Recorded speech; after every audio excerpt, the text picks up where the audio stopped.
नमस्कार दोस्तों, मैं आपका स्वागत करता हूं प्रभासाक्षी पॉडकास्ट के आज के बेहद महत्वपूर्ण एपिसोड में।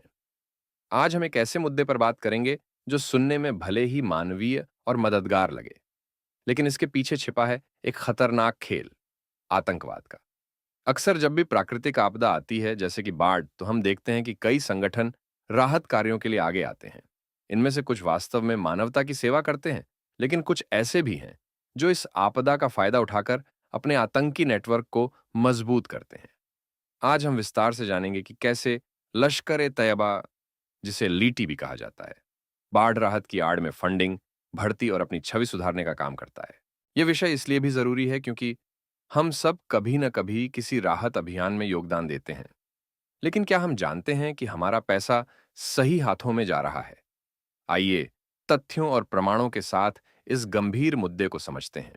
लश्कर-ए-तैयबा का परिचय और इतिहास। लश्कर-ए-तैयबा की शुरुआत 1987 में पाकिस्तान में हाफिज सईद और जफर इकबाल द्वारा की गई थी। शुरुआत में इस संगठन का फोकस अफगानिस्तान में सोवियत आक्रमण के दौरान मुजाहिदीन को समर्थन देना था, लेकिन बहुत जल्दी इसका असली निशाना भारत, खासकर कश्मीर बन गया। 1990 के दशक में लश्कर-ए-तैयबा ने जम्मू कश्मीर में आतंकवादी गतिविधियां शुरू की और देखते ही देखते यह संगठन भारत में सबसे खतरनाक आतंकी संगठनों में शुमार हो गया। 2008 में मुंबई में हुए 26/11 के आतंकी हमलों में इसी संगठन का हाथ था, जिसमें 166 निर्दोष लोग मारे गए। यह हमला न सिर्फ भारत, बल्कि पूरी दुनिया के लिए एक चेतावनी थी कि आतंकवाद किस हद तक जा सकता है। लश्कर-ए-तैयबा का नेटवर्क पाकिस्तान के अलावा अफगानिस्तान, बांग्लादेश और मध्य पूर्व तक फैला हुआ है। संयुक्त राष्ट्र, अमेरिका, ब्रिटेन, रूस और भारत समेत कई देशों ने इसे आतंकवादी संगठन घोषित किया है। एलईटी के पास जमात-उद-दावा और फल्लाह-ए-इंसानियत फाउंडेशन जैसे फ्रंट ऑर्गेनाइजेशन भी हैं, जिनके जरिए यह अपनी असली गतिविधियां छुपाता है और दुनिया को दिखाता है कि वह समाज सेवा कर रहा है। बाढ़ राहत की आड़ में राहत शिविर। हर साल पाकिस्तान और भारत के कई हिस्सों में बाढ़ से लाखों लोग प्रभावित होते हैं। ऐसे मुश्किल समय में लश्कर-ए-तैयबा के फ्रंट ऑर्गेनाइजेशन जैसे जमात-उद-दावा और फल्लाह-ए-इंसानियत फाउंडेशन सबसे पहले राहत शिविर लगाते हैं। 2010 की पाकिस्तान बाढ़ इसका सबसे बड़ा उदाहरण है, जहां फाइफ ने 250 से ज्यादा राहत शिविर लगाए थे। इन शिविरों में लोगों को खाने-पीने का सामान, दवाइयां, कपड़े और अस्थायी आश्रय दिया गया। जेयूडी और एफएएफ के वॉलंटियर्स मीडिया में इंटरव्यू देते हैं, फोटो खिंचवाते हैं, ताकि उनकी छवि मानवीय बने। जब स्थानीय प्रशासन और जनता सरकारी मदद के लिए इंतजार कर रही होती है, तब ये संगठन तुरंत पहुंचकर लोगों का भरोसा जीत लेते हैं। राहत शिविरों की यह फुर्ती और व्यवस्थापन देखने में तो बहुत अच्छा लगता है, लेकिन इसके पीछे एक सोची समझी रणनीति होती है। लोगों के दिल में अपनी जगह बनाना और भविष्य के लिए जमीन तैयार करना। ये वही जगह है जहां से इनका असली मकसद शुरू होता है। राहत की आड़ में फंडिंग और भर्ती। राहत शिविरों के जरिए लश्कर-ए-तैयबा आम लोगों, स्थानीय बिजनेस और यहां तक कि अंतर्राष्ट्रीय डोनर्स से भारी मात्रा में फंड जुटाता है। 2010 की बाढ़ में फल्लाह-ए-इंसानियत फाउंडेशन ने करीब $1 करोड़ से ज्यादा फंड इकट्ठा किया था। यह पैसा राहत के नाम पर इकट्ठा किया जाता है, लेकिन हकीकत यह है कि कार्नेगी एंडाउमेंट और यूएस स्टेट डिपार्टमेंट की रिपोर्ट्स के मुताबिक इन फंड्स का सिर्फ एक हिस्सा ही बाढ़ पीड़ितों तक पहुंचता है। बाकी पैसा आतंकी गतिविधियों में इस्तेमाल होता है।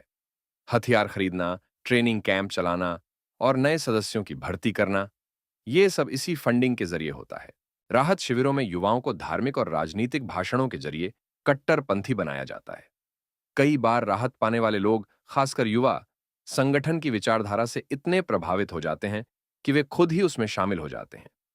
2019 में एफएटीएफ ने पाकिस्तान को ग्रे लिस्ट में डालते हुए साफ कहा था कि जीयूडी और एफआईएफ के राहत फंड्स का बड़ा हिस्सा आतंक की फंडिंग में जाता है और पाकिस्तान इन संगठनों पर लगाम लगाने में नाकाम रहा है। एफएटीएफ की रिपोर्ट के अनुसार पाकिस्तान ने 2018-19 में जीयूडी और एफआईएफ के 200 से ज्यादा बैंक अकाउंट्स को जब्त किया, लेकिन संगठन अब भी नए नए नामों से फंड जुटाते रहते हैं। सदस्यता, कट्टरपंथ और छवि निर्माण। लीटी के राहत शिविर न सिर्फ फंडिंग और भर्ती के लिए, बल्कि अपनी छवि सुधारने के लिए भी लगाए जाते हैं। स्थानीय लोग जिन्हें सरकार से मदद नहीं मिलती, जीयूडी या एफआईएफ के वॉलंटियर्स को मसीहा मान लेते हैं। राहत वितरण के साथ साथ एलईटी के वॉलंटियर्स धार्मिक शिक्षा और भाषण भी देते हैं, जिससे लोगों को संगठन की ओर आकर्षित किया जाता है। कई बार राहत शिविरों में बच्चों और युवाओं के लिए अलग से क्लासेस लगाई जाती है, जहां उन्हें कट्टरपंथी विचारधारा का पाठ पढ़ाया जाता है। जेयूडी की वेबसाइट और सोशल मीडिया पर भी ऐसे राहत अभियानों की फोटो और वीडियो शेयर की जाती है, ताकि अंतर्राष्ट्रीय स्तर पर छवि सुधारी जा सके। इसका फायदा यह होता है कि जब भी पाकिस्तान पर अंतर्राष्ट्रीय दबाव बढ़ता है, तो सरकार कह सकती है कि जीयूडी जैसे संगठन मानवता के लिए काम करते हैं। इस तरह बाढ़ राहत की आड़ में एलईटी न सिर्फ फंड और सदस्यता बढ़ाता है, बल्कि अपनी छवि भी सुधारता है और अंतर्राष्ट्रीय मंचों पर खुद को सामाजिक संगठन के रूप में प्रस्तुत करता है। भारत के लिए खतरा, सीमावर्ती इलाकों में असर। भारत के लिए यह खतरा और भी बड़ा है, खासकर जम्मू कश्मीर और पंजाब जैसे सीमावर्ती इलाकों में। एनआईए और आईबी की रिपोर्ट्स के मुताबिक एलईटी के राहत अभियानों के बहाने भारत विरोधी नेटवर्क मजबूत होते हैं। सीमावर्ती गांवों में राहत पाने वाले कई युवा बाद में आतंकी संगठनों के संपर्क में आ जाते हैं। 2016 में एनआईए ने जम्मू कश्मीर में पकड़े गए कुछ आतंकियों से पूछताछ की, जिसमें पता चला कि वे पहले जीयूडी के राहत शिविरों में वॉलंटियर थे। इन अभियानों का एक और असर है, स्थानीय लोगों का भरोसा सरकार से हटकर आतंकी संगठनों पर बढ़ता है, जिससे सुरक्षा एजेंसियों के लिए चुनौती और बढ़ जाती है। लीटी के ऐसे अभियानों से पाकिस्तान को भी फायदा होता है। वो अंतर्राष्ट्रीय मंचों पर कह सकता है कि उसके एनजीओ मानवता के लिए काम कर रहे हैं, जबकि असलियत में वे भारत के खिलाफ आतंक फैलाने की तैयारी कर रहे होते हैं। अंतर्राष्ट्रीय दबाव, पाकिस्तान की प्रतिक्रिया और भारत का रुख। संयुक्त राष्ट्र, अमेरिका, यूरोपियन यूनियन ने बार बार पाकिस्तान से मांग की है कि वो एलईटी, जीयूडी और एफईएफ जैसे संगठनों पर सख्त कार्रवाई करे। 2020 में एफएटीएफ के दबाव में पाकिस्तान ने जीयूडी और एफआईएफ के खिलाफ कुछ केस दर्ज किए, उनके कुछ बैंक अकाउंट सील किए, लेकिन जानकार मानते हैं कि यह सिर्फ दिखावे के लिए था। एलईटी और उसके सहयोगी संगठन अब नए नामों से काम कर रहे हैं, जैसे अल अनफल ट्रस्ट, अल मदीना फाउंडेशन आदि। भारत लगातार एफएटीएफ, यूएन और अन्य मंचों पर सबूत देता रहा है कि ये संगठन मानवता की आड़ में आतंक को फंड करते हैं। भारत की मांग है कि पाकिस्तान ऐसे संगठनों को पूरी तरह बंद करे और उनके नेताओं पर कड़ी कार्रवाई करे, ताकि न सिर्फ भारत बल्कि पूरी दुनिया सुरक्षित रह सके। आम नागरिक की जिम्मेदारी, मीडिया और सरकार की भूमिका। दोस्तों, यह हमारी भी जिम्मेदारी है कि हम किसी भी राहत फंड या एनजीओ को दान करने से पहले उसकी पारदर्शिता और पृष्ठभूमि की जांच करें। सरकार और मीडिया का भी कर्तव्य है कि ऐसे संगठनों का पर्दाफाश करें और आम जनता को जागरूक करें।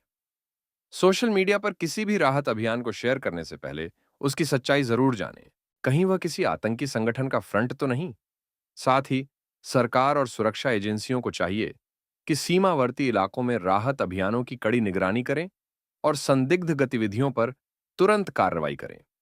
हम सबका जागरूक रहना ही आतंक के खिलाफ सबसे बड़ा हथियार है और यही हमारी असली देशभक्ति भी है। तो दोस्तों, आज के एपिसोड में हमने विस्तार से जाना कि कैसे लश्कर-ए-तैयबा जैसे आतंकी संगठन बाढ़ राहत की आड़ में फंडिंग, भर्ती और छवि निर्माण का खेल खेलते हैं। उम्मीद है कि यह जानकारी आपको सोचने पर मजबूर करेगी और भविष्य में किसी भी राहत अभियान में मदद करने से पहले सतर्क रहने के लिए प्रेरित करेगी। अगर आपके पास इस विषय पर कोई सवाल या सुझाव है, तो हमें जरूर लिखें या प्रभा साक्षी के सोशल मीडिया हैंडल्स पर शेयर करें। ऐसे ही और महत्वपूर्ण विषयों पर पॉडकास्ट सुनते रहने के लिए प्रभा साक्षी को फॉलो करें। मिलते हैं अगले एपिसोड में। धन्यवाद।